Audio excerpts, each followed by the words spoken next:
Chemistry. This is the next lesson in the Foundations unit. It deals with the subject of isotopes and ions. So an orbital, also called a shell, is an energy level at which electrons must travel. Electrons can pass from one orbital to another, but cannot stay in between orbitals.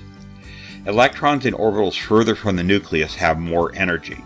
So the electrons are attracted to the protons in the nucleus, but if they have more energy, they can distance themselves from the nucleus. Orbitals can be compared to steps on a ladder. You can climb up or down steps on a ladder, but you can't stand in between the steps on a ladder.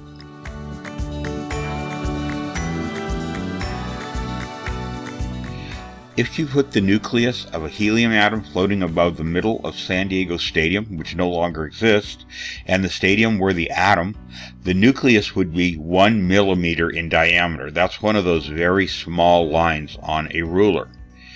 The electrons would be in the upper level, and most of the volume of the atom is made up of empty space. So strange as it may sound, all objects are mostly empty space, including your body, and we'll talk about that concept later. The atomic mass of each proton and neutron is 1 atomic mass unit. So that's simply the definition of an atomic mass unit. It's the mass of a proton or a neutron. So 1 proton is 1 AMU, and 1 neutron is 1 AMU. An AMU gives scientists a unit of measure for mass on the atomic scale. However, it is not practical for lab calculations, and so we'll talk about another measure that we use for actual lab measurements. An isotope is an atom of the same element but with different numbers of neutrons. So here we have a lithium-7 atom, and it has 3 protons. Lithium must have 3 protons. If it doesn't have 3 protons, it's not lithium. And this one has 4 neutrons. Now here's a lithium-6 atom, and it also has 3 protons. It must have 3 protons to be lithium, but this one only has 3 neutrons. So those numbers represent the total number of protons and neutrons. Lithium-7 on the left, lithium-6 on the right. Now here's another notation for isotopes, and the one on the left is lithium-7, so you see the 7 up above, and the 3 down below indicates how many protons. So lithium has to have 3 protons, so that number on the bottom for lithium must be 3. And then on the right you have lithium-6 with 3 protons and 3 neutrons, and again the atomic number, which we're going to get into that definition shortly, is 3 protons. So the mass number, the mass of a specific isotope, is on top and the atomic number is on bottom.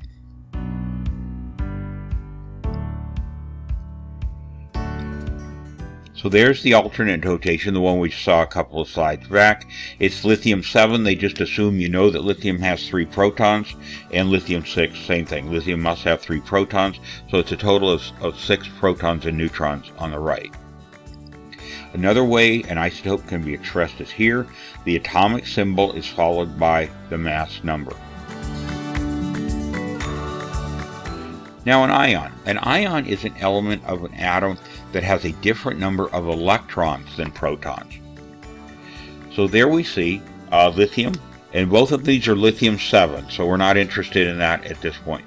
But you notice that the one on the left has 3 electrons. It has the same number of electrons as protons. All atoms are born with the same number of protons and electrons, 3 and 3. They have to offset each other equally. And so that's called an electrically neutral atom, with the same number of protons and neutrons. The one on the right has lost an electron, and we'll talk in later lessons how that happens or why that happens.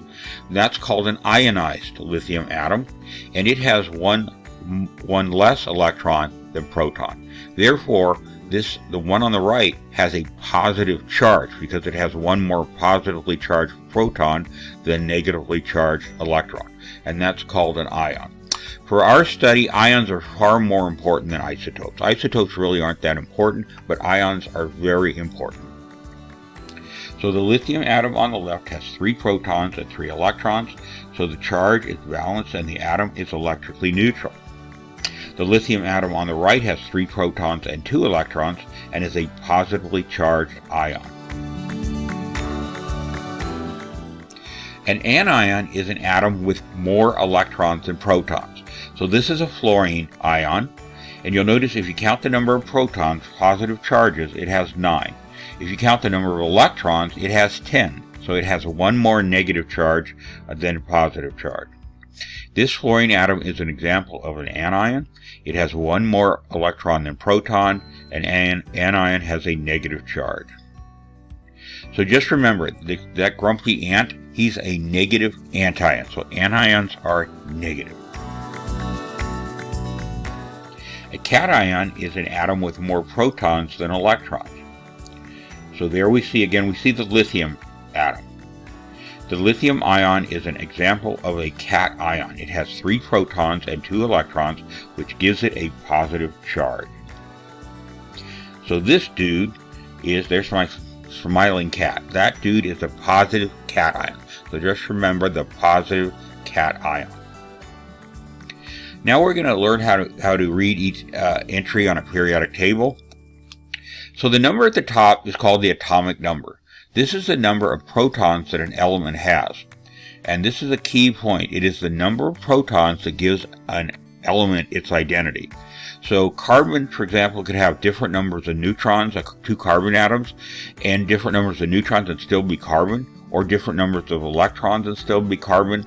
But carbon must have 6 protons. If the atom does not have 6 protons, then it's not carbon. The atomic number is also called the Z number. The atomic symbol is the abbreviation for the element that is used in chemical equations.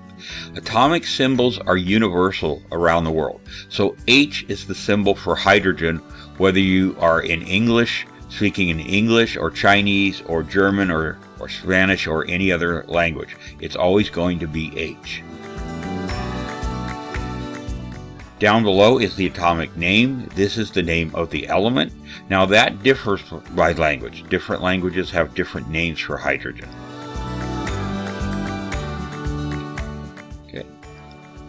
And finally, the atomic mass is the average mass of all isotopes for an element. This accounts for the decimal value, and we'll learn how to calculate atomic mass in a later lesson. Okay, and that takes care of this lesson on some of the important vocabulary that you'll be hearing almost every day in this course.